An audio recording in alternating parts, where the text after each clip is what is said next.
You see, if you look at the Fourier transform of the Haar scaling function, for example, let us look at it. Let us look at the Fourier transform of phi t in the Haar context. Essentially, it is this,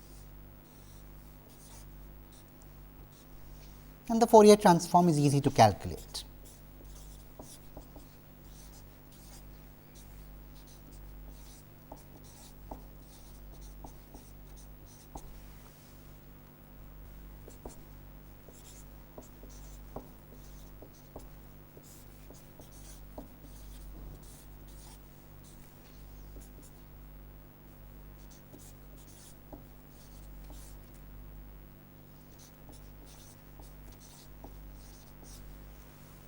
Now, we can simplify this.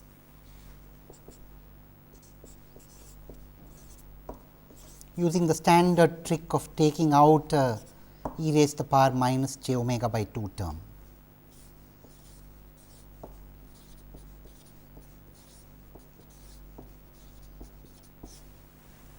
And then we note that we have a sign hidden there.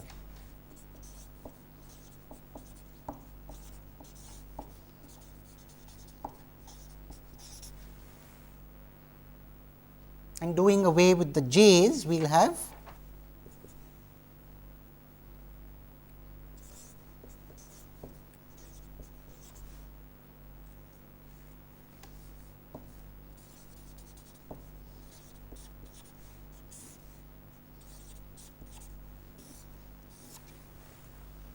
now, as you can see, this Fourier transform goes towards 0 as capital omega goes towards infinity.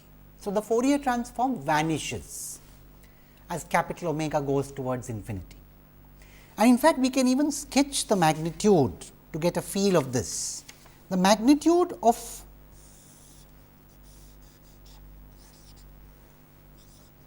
phi cap omega looks like this. You see, at omega equal to 0, you will notice that one can use L'Hopital's rule and show that this is equal to 1 in magnitude.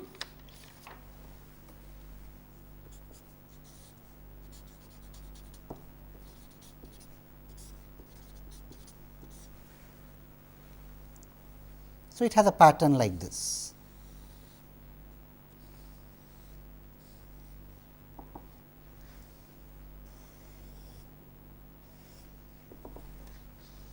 Of course, we know where this comes. This will come at omega by 2 equal to pi or at 2 pi. This would come at 4 pi and so on.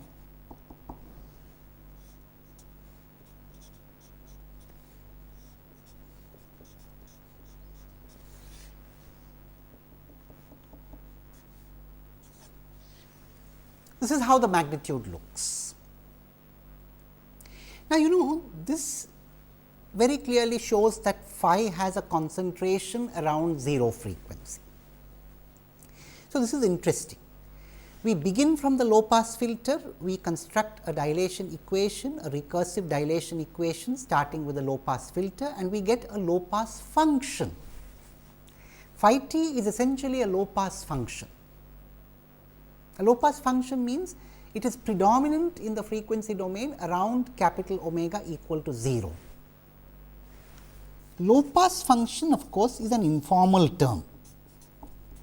You may always argue that after all it does have bands at higher frequencies too, but the point is its prominent bands are around 0, and the farther you go away from 0, the more the spectral magnitude drops off.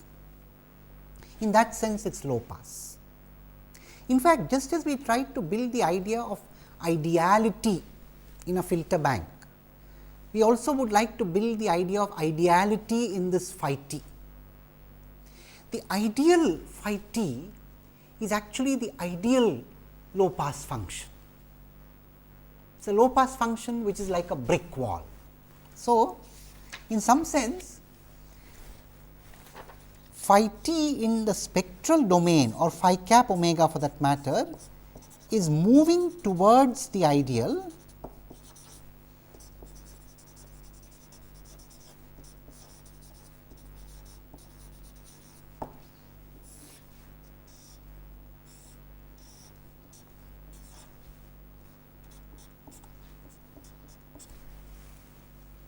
this is where we are moving, and where we are is somewhere here.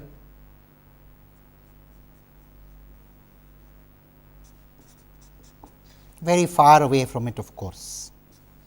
Not surprising, after all, that is what we saw in the Haar multi-resolution analysis too. Ideal here, actual there.